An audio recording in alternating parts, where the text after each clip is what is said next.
first off, tell us about the 24 hours of Moab. Give us a Moab update.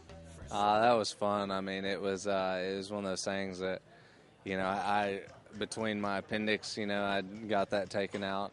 My training wasn't quite up to par, and I had a cold, but I was like, you know what, I'm doing it. We're doing it for fun, and did it, had a blast, and did kind of like a week and a half journey with the Bostroms and a bunch of other people, and stopped every day at, national parks to mountain bike and did all that, and then got to watch Ben, ride 24 hours straight, which was pretty incredible. I think he's a bit of a mutant. I don't know what's going on, but he's definitely pretty fit, and on the last lap, I went out and met him and did the last lap with him, and luckily I was there because he was in a pretty bad state.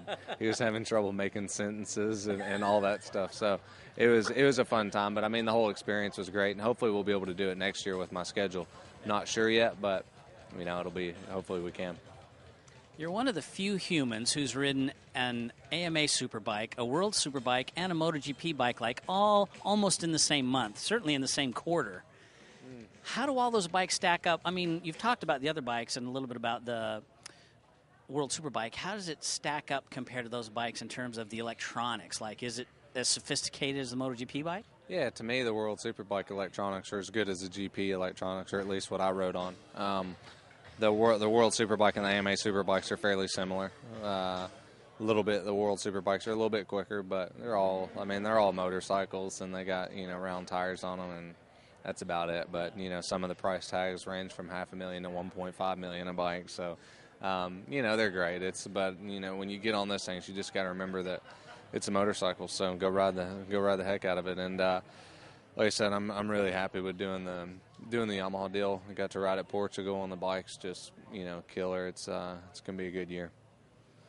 What about learning the tracks? Can you get a bike and go do some track days like you can here in the U.S., or is that just not feasible? Nah, that won't happen. But to me, what I told Mayo, my team director, is that if I can get a good setup with that bike, learning the track's not a problem. It's when you're struggling with the bike and you're learning the track against fast people, and it's just like, man, I can't get out of my own way. But as long as if I have a great feeling with the bike, then hopefully I can just jump in behind people and get up to speed. It's going to be the toughest thing we've ever done, entering a championship that obviously they want me to do well in, and not knowing half the tracks. But like I said, and up on stage, you got to step outside of the comfort zone sometimes. And with what's going on in the States and the DMG and all that kind of stuff, I feel like this is definitely the best move for me. And it's a shame that I think we still have a couple guys that are good enough to go race some World Superbike from here. But I'm going to go try to hold my head up and do good for everybody around and try to get some good results. How's your Italian? Does that factor into communications, or does everybody speak pretty darn good English? Well, I've learned a couple words, but I can't quite say them on camera, but just to relate to my team so they could stop working. So, no, it's good. Hopefully I'll maybe find me a little Italian girlfriend, and she can teach me some Italian. Thanks for taking the time, and congratulations on the ride. All right, thank you.